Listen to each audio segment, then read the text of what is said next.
Good morning, family and love friends. I'm Rabbi Steve Kay, and just a moment or two, we'll start our wonderful tribute to Howie as we lay him to his eternal rest. This is always a great moment to reach into your purse or your pocket if you have a phone and make sure it's on vibrator off, because you don't want people staring at you in the midst of something. Before we begin the service, this is such a magnificent place. It's just cemeteries are in Hebrew. The word is called Beit Chaim, a house of living. You say the word L'chaim, but the word Chaim means life, so a house of living. And when you come to a green cemetery in a special place like this, and you look out and stand in awe and wonder around the world of us, we're thankful for the blessings that we have every day, even in the midst of sadness, when we're saying shalom and saying goodbye.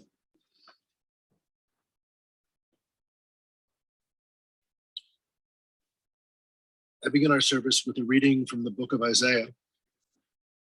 The prophet said, Kol makra v'markra, kol basir chatzitz v'chol hasto ki tzitz hazdeh, yavei shalzer naval tzitz ki ruach nafsho, achin hatziram, yavei shalzer naval tzitz, devar elhim yakum le'elam.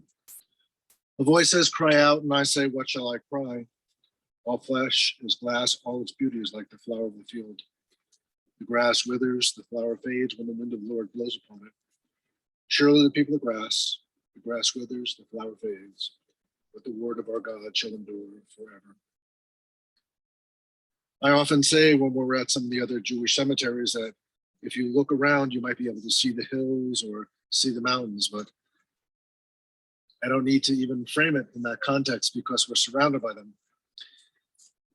The book of Psalms is filled with wonderful inspiration and insight. And it's one of those contemporary moments in readings that we can say, how do we take biblical text and make it relevant to the time in which we live? When they were writing the Psalms, the psalmist talked about the power of lifting of our eyes to the hills from the 121st Psalm. And before I read it, you think about at times in our own lives when we're feeling down and we're feeling pain, we're feeling loss, and someone says, look up at me, look up a little bit. And you look up and you see that you're surrounded by friends. So how is family? You're surrounded by your friends and your family. You're surrounded by those who love you. You're surrounded by supportive communities. And that no matter our religious tradition, the question for me is not where is God, but when is God? And God is at moments like this when we stand surrounded in a long life, but not a long enough life, a good life, and a pretty good life. A life filled with lots of humor, a lot of Vegas luck, which we'll talk about, and other special moments. And so first, a little bit of the words from the 121st Psalm.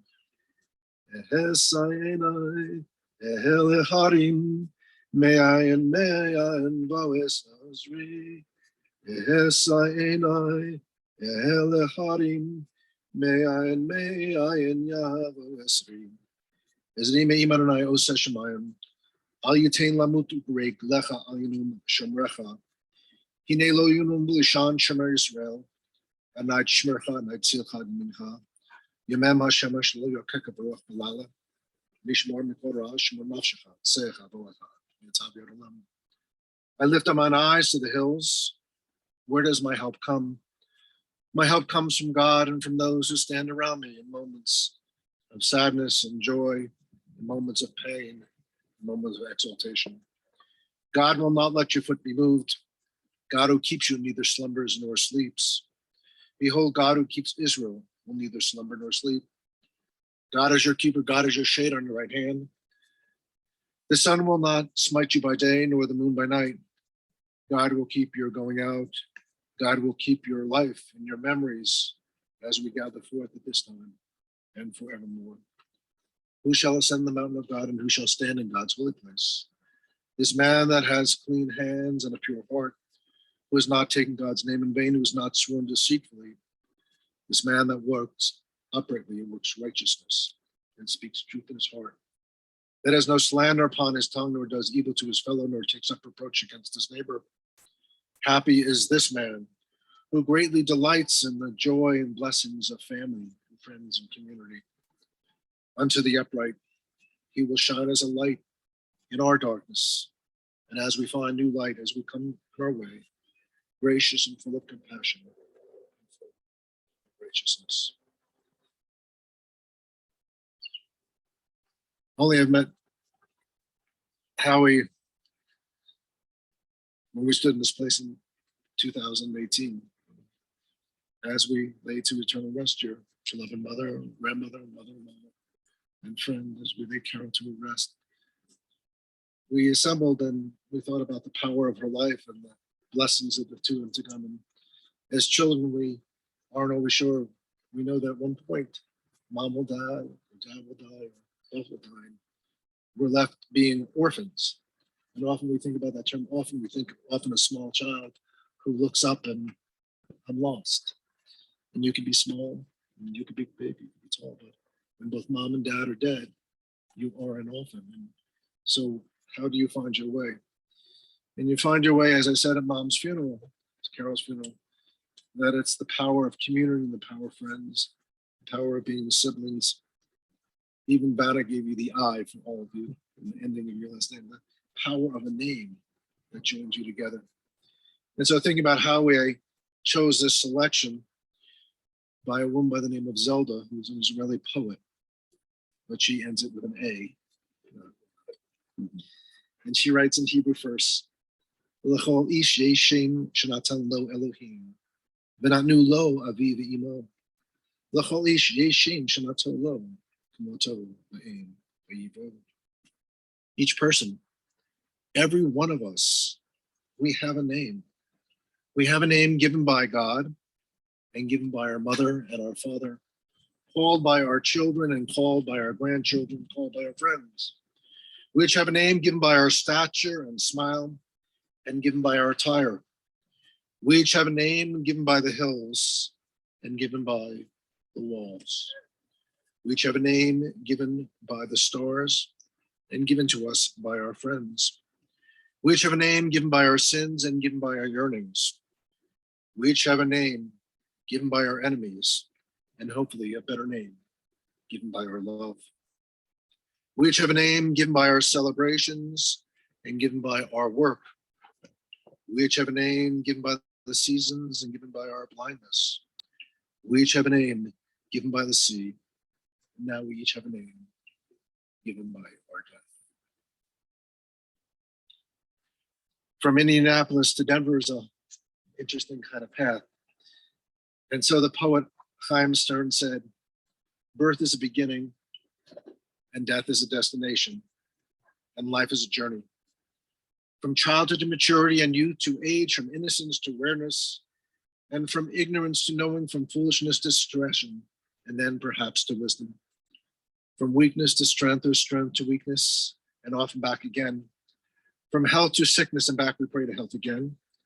From offense to forgiveness, from loneliness to love, from joy to gratitude, from pain to compassion, and grief to understanding. From grief to understanding, from fear to faith, from defeat to defeat, until looking backward or ahead, we see that victory lies in at some high place along the way, but having made the journey stage by stage.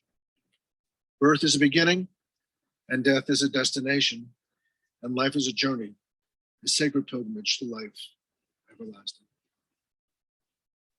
And I know that the three of you are going to offer some words about that in just a moment. I wanted to frame that because I went back to my notes about mom and again, my notes from talking about dad. And often as a clergy person, you have to take patches of quilt and weave it together. You look for that weaving thread. And the theme that I really noted both times was a sense of unconditional love that flowed both ways. We know that no parent is perfect. We know that no child is perfect. And what we do is we love the inconsistency. That's what joins us together in that power of accepting. And love and life are two words that are almost interchangeable. And the poet said, it is a fearful thing to love what death can touch. A fearful thing to love, hope, dream, and to be. Ah, to lose, a thing fulfills us, and a holy thing to love. For your life has lived in me, Your laugh once lifted me. Your word was gift to me. To remember this brings painful joy. 'Tis a human thing, love, a holy thing to love. What death has touched. And I'm not certain what order you guys decided to speak. If it's going to be age, wisdom, kindness, who dad loved the most, right? I'm not going to get into sibling rivalry today. I'm going to let you guys, do rock, paper, scissors, or some kind of way. Maybe I could ask Dad to place a bet, on win, show, or place, because that Vegas streak is there. So I'll leave it to you guys.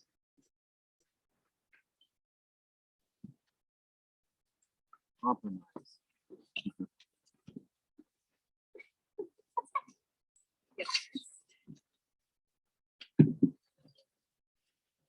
All right.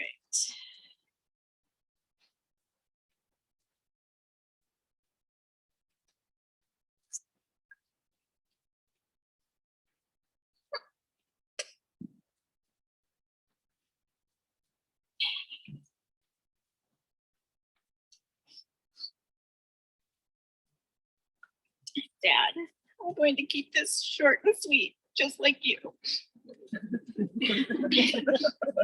What do you say about the sweetest man you've ever known? I'm one of the luckiest girls to see the love you have shown. You were born and raised in Indianapolis with your mom and dad and one little sis. Your mom was so beautiful, your dad so caring. With the entire family, you and Aunt Penny, they loved sharing. You and Aunt Penny shared so much together. The bond you two have, no one could sever. You graduated from Shortridge High School. Looking back at pictures of you and Harvey, guys were pretty cool. Life was not easy for you. That is no secret to anyone, but you always hid it like a ray of sun. And across the room, you saw someone. Your eye caught. Her name was Carol, and you both decided to tie the knot. From Knob in the Woods to North Willow Farms, no matter where we lived, we always had comforting arms. I know you and Mom were elated to have Tony, Wendy, and Julie, your three beautiful girls. You both treated us like we were the most precious pearls. Holidays and Shabbat dinners on Pennsylvania Ave, all of the wonderful family times we used to have. Taking us to dance and cheerleading competitions galore. No child could rely on a parent more. Kings Island and Disney World were our destination, our vacation stomping grounds. Cincinnati and Orlando, we were always road trip bound. I have so many wonderful family memories. I know you're looking down saying, let's talk about all of them, please.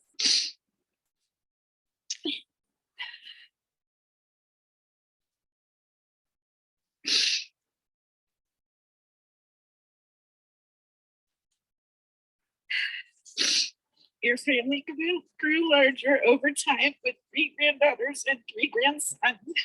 I know you loved bragging about Haley, Nick, Lindsay, Chase, Cameron, and Grayson. No one would ever question your commitment to family, how lucky you were to grow your family tree. The coins in your pocket was a sound no one could deny. The jingle it made was never in short supply. Suspenders by far were your favorite accessory. Whether you needed them or not, you felt they were necessary. We all know Las Vegas was your favorite destination. I truly think it was one of your most positive motivations. I will never forget the Las Vegas trip. Papa Sam, Aunt Penny, and you. That trip confirmed I was a Levenger through and through. On another note, going anywhere at any time with someone you loved was never asking too much. You always went beyond and above.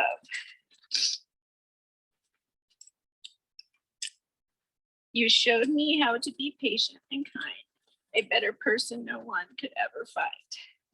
I'm so proud and honored to call you my dad. Therefore, I will do my best not to be sad. Dad, I thank you for all the wonderful traits you showed me.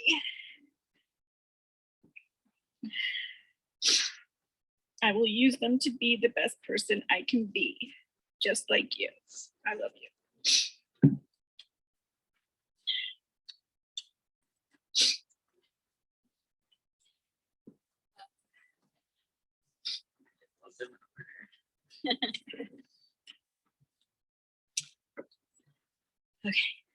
Losing a father is one of the most difficult things I've ever gone through.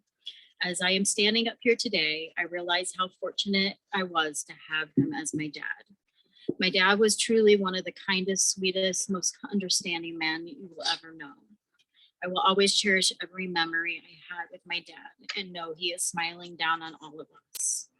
Thank you to every one of you for making this day so special. It just makes me realize how much my dad was loved. If he could see firsthand everybody that came here for him today, I know he would be so thrilled. So again, thank you all on his behalf for coming out and honoring his memory. It truly means the world to me. Love you, Dad, always and forever. Your loving daughter, Wendy.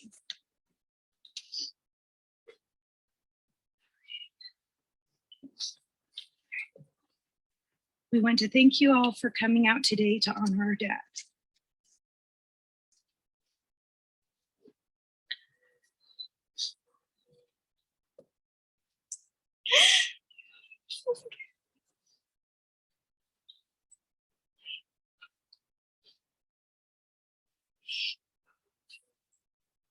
We know some of you traveled a very long distance to be here, and we know our dad would have loved seeing you all together. The world has lost a good man, a man who loved his family and friends without condition. He loved penny slot machines, Diet Coke and McDonald's, and even in his last days, coming up with new business ideas and inventions. Our dad was truly the most kind, gentle, and easygoing man I have ever known. He would drop whatever he was doing to help anyone. I feel so lucky to have had Howie as my dad. We'll always remember that special smile, that caring heart, that warm embrace you always gave us, you being here for us through good times and bad, no matter what. We'll always remember you, Dad, because there'll never be another one to replace you in our hearts and the love we will always have for you.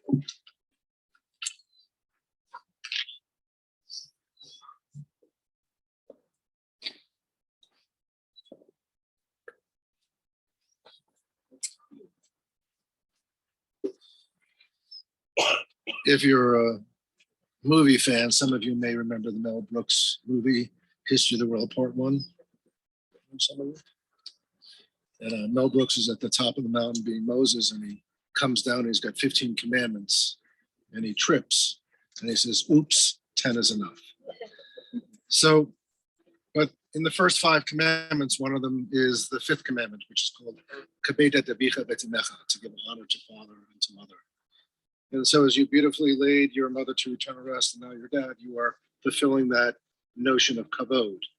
And the word kavod conveys a sense of heaviness because your hearts are truly heavy and you feel the sadness with it.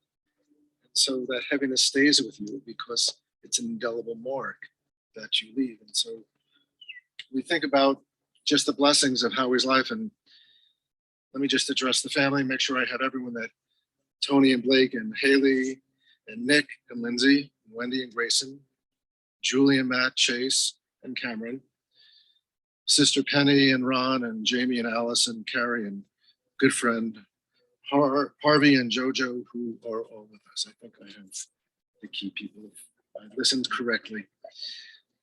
I wanted to not be light in any way, but share with you an interesting reflection that hopefully when you think back on Dad's service, you're going to say, did Rabbi really talk about a donkey? Did the Rabbi really talk about a donkey? And so in this week's Torah portion, in the synagogue world, we divide the entire 5 books of Moses divided out over the 52 weeks or 54 weeks, depending how the Jewish year falls out, into different portions. We're reading from the books of Numbers chapter 22.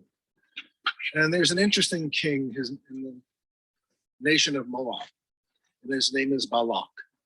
And Balak is petrified that the Israelites are going to conquer him and take over him. And there's this prophet by the name of Balaam. And Balaam rides a donkey.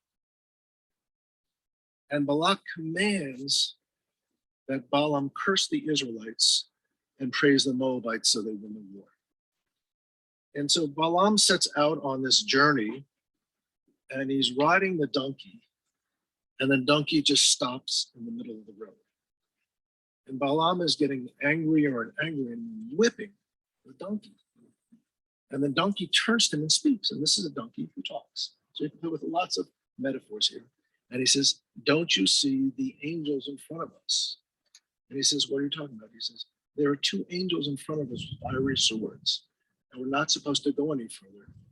And the only way you can go forward is from changing your curse of the Israelites to blessing the Israelites." And so the words he says are Matovu Alecha Yaakov, Mishkanotecha Yisrael. And those words, that song, is what begins almost every morning of Jewish ritual. Matovu Alecha Yaakov. How special, how important it is for people to gather together. And what I heard from you guys really convey to me was that Dad was a gatherer. First, the gathering the coins. I was just thinking about that. The jingle, you could hear him coming along. This was a sense, his trademark. Here comes Howard, here comes Dad, here comes Dad. There's a sense of gathering. But I think Dad had a sense of schmooze. I think he was the artist that he could schmooze people. It went from the Dunkin' Donuts store that he owned to the candy store that Dad loved to collect and would like to collect for people. And if you like to go to Vegas, you guys Vegas people, you probably go, and there are people who sit at the table and don't talk to anyone. But I had a sense that Dad was always the center of attention. People gathered around him, telling stories and listening to what it was. And so when we think about one's life is, what do we collect and what do we do and what are we known for? And Balaam is known and attributed to certain attributes. And see if this is reflective of what you said. Balaam was known to be kind. Balaam was known to be generous with his wisdom, with his kindness. Balaam was really patient until he got frustrated with that donkey. Finally, he was bringing it. Did I ever get frustrated with you guys? Oh, no, I'm sure not. I'd love to talk to you, but could you put on some makeup, please? All right. Balaam would do anything for anybody, right? Anytime, day or night, if you asked him nicely. And so in some ways, I think Howie, Dad, Grandpa, Uncle, brother, was one who was larger than life. When he met Mom, it was a gamble. Relationships were gamble. In those days, people met quickly, married quickly, and they went for the gamble. It was blackjack. He hit 21, or he hit 3 across on the slots all the way across. And as you described life with Mom and Dad, you really talked about how much they enjoyed one another and their company. They could be in the garden or the knickknacks that they had around the things. Always a good meal to eat. Always time together, and poor friends and people gathered together. After Mom died, he said it was heartbreaking. When you lose your Bashert, and any of us who know we lost our Bashert or Dustin one, it is hard. We can fill our time during the day because our kids, grandkids, friends call us. But from 7 at night to 7 in the morning, it's a very lonely time. We are alone and we look back on our life. And we hope and pray that as Howard looked back on his life during those night times, he reflected about what his life was about and the blessing of having daughters and grandchildren, and friends, and nieces and nephews, and then next part of the community. And so maybe as Dad woke up in the morning after a difficult night, maybe he said the words that Balaam said, Matovu Alecha Yaakov. How good it is. How good it is to have friends and community and family around us the next day. And we hope and pray that as we look back on his life, we have sweet memories.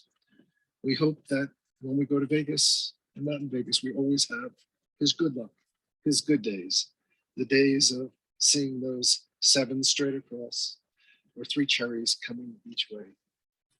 And so on a day like today, a day that's kind of mixed from the beautiful heat and powerful heat of yesterday to an overcast day, let us just pause for a moment of silent thought and silent reflection and see what reflections we have.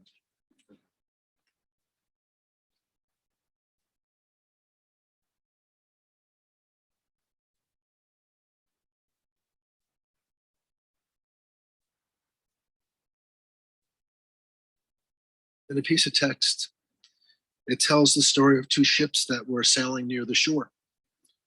One was headed toward the open sea and the other was headed toward the harbor. Everyone was cheering the outgoing ship, but very few cheered the incoming ship. A wise man observing the scene felt it to be a great contradiction. He said that the outgoing ship should not be cheered, for nobody knows what lies in wait for it, what stormy seas it may encounter, how it would weather the storms during its voyage. But he continued, everyone should cheer the incoming ship, since it's clearly reached port safely, having concluded its journey in shalom and in peace. And how it has reached this port in shalom and in peace, because of our love, our commitment, our being with him, and accepting him in so many ways for who he was. Shalom. I ask you to join with me in the words from the 23rd Psalm. The Lord is my shepherd, I shall not want. He maketh me lie down in green pastures. He leadeth me beside the still waters.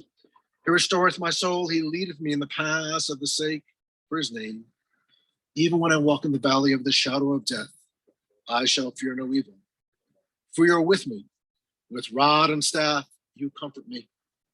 You have set a table before me in the presence of my enemies, anointed my head with oil. My cup overflows.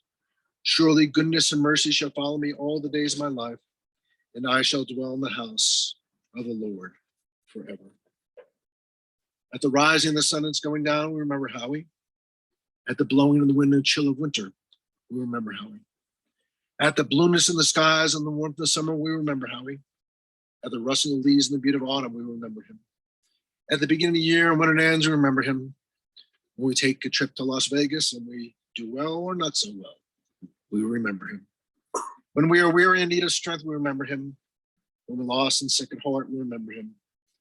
When we hear coins in the pocket of others walking down the path, we remember Howie. We have joy to crave and to share, we remember him. When we have achievements that are based on him, we remember him. As long as we live, he too will live, for he is now a part of us as we remember him. In just a moment, we're going to bring the casket over to the grave where we'll continue with the memorial prayers, and we'll ask you to follow the directions of our wonderful staff from Feldman's mortuary.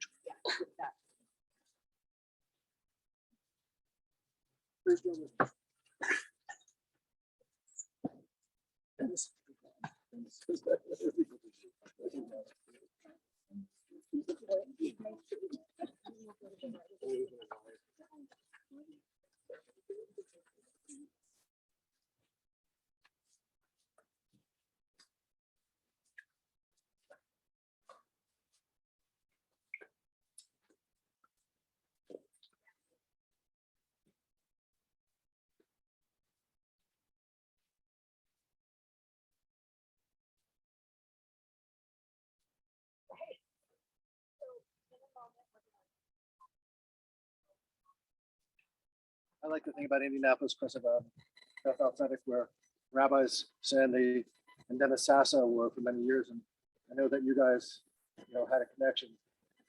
This year we're celebrating 50 years of women as rabbis. It's hard to imagine that women weren't rabbis before that. Rabbi Sasso, Sandy Sasso, was one of the first women ordained in the United States. Always a wonderful teacher and instructor, and she has wonderful books for children explaining God to children. So if you're ever looking for a book, and she has a brand new book out, I think it's a fairly recent book out.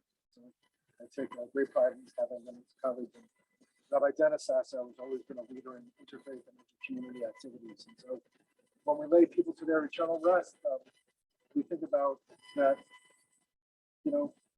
3 degrees of separation. It's not even 6 degrees. We're all connected somehow through friends and community. So with that, we think about the time that I found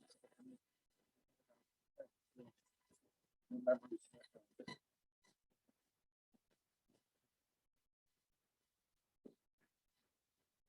Taji Borley Alamana Rav Lafushia, Nekol Kel Kain Bekete, Nekol Baraka Mimabin, American Food Local for Yuma Food Hakim, Kaya Nimanaton Jamaica,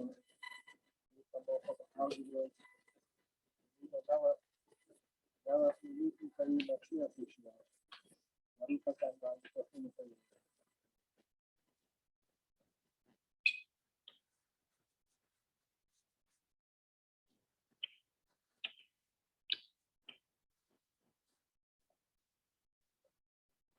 Attorney all the stuff. I want to say people are shocking. Other expertise, shocking.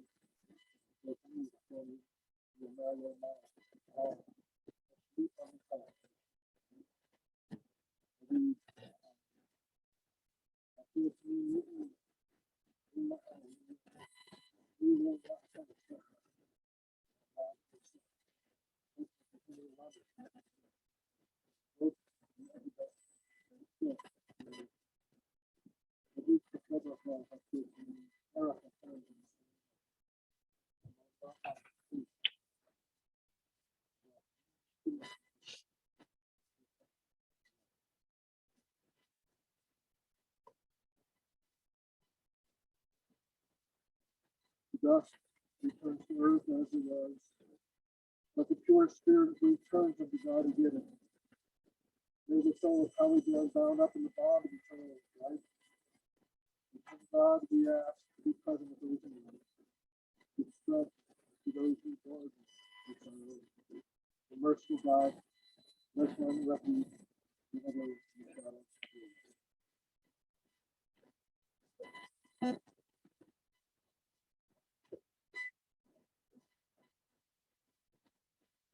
The one is more than my heart. The earth is God and its fullness. The world is full of God and all. The time of the world upon the sea, God set it upon some. Who may send them out, O Lord, and understand in God's wisdom? This man that has two hands. Not for I am with you, not to say for I am your God. I will see you while I will help you. I will sustain you through my.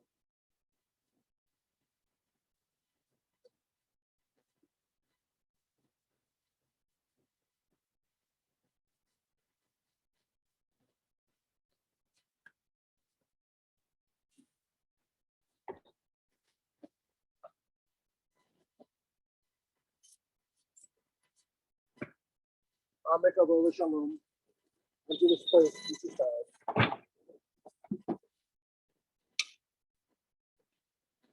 And I know Tina Yitaki Shimara.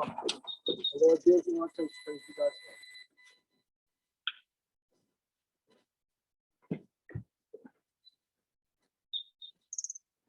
From dust here, please. From dust. If you'd like to fulfill the commandment of burying the dead, we ask you to come forward.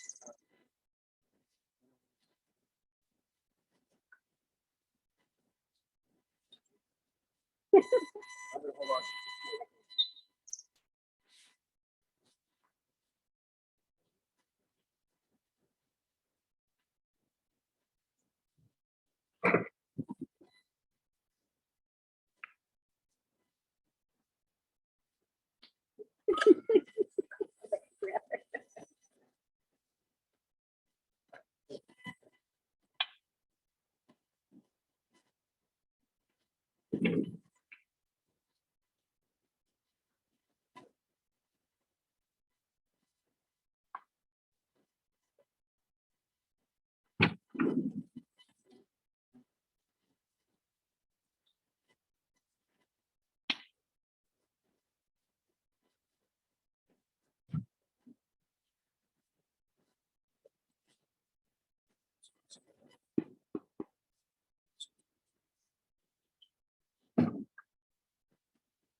jealous of.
The God full of compassion, eternal spirit of the universe, grant perfect rest of the wings of your presence to our beloved Howard and eternity.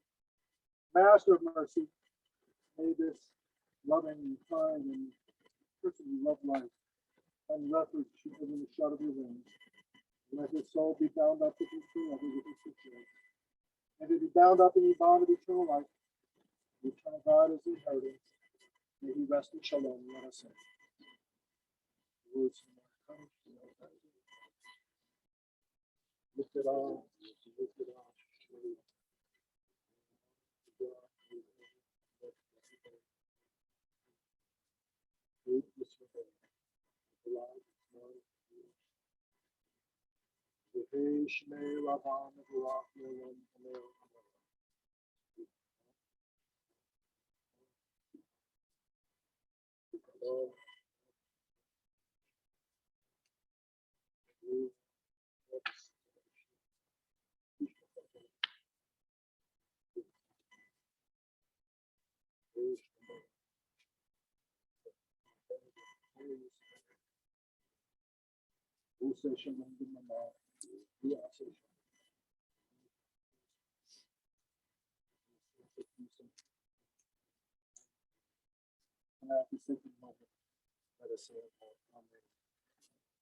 At this moment, which bears a memory of how we join love and remembrance.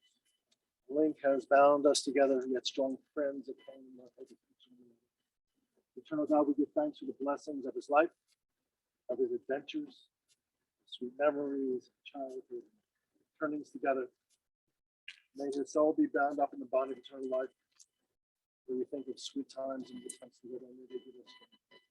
We always know the blessing of friends and community guide us and support us. It's hard to get that know that we feel God's presence, know that we are surrounded by those who love you and want to support you. May how is been always with us. As I said to community. This concludes our service here. There is a reception and really thoughtful, clear. One of you have to direct directions. Who's the detail person? Detail directive to join the family afterwards. I don't know if anything else needs to be said. Thank you for being with us. And may all of us have the blessings every day in our lives. What divide us, unite us, and obey us.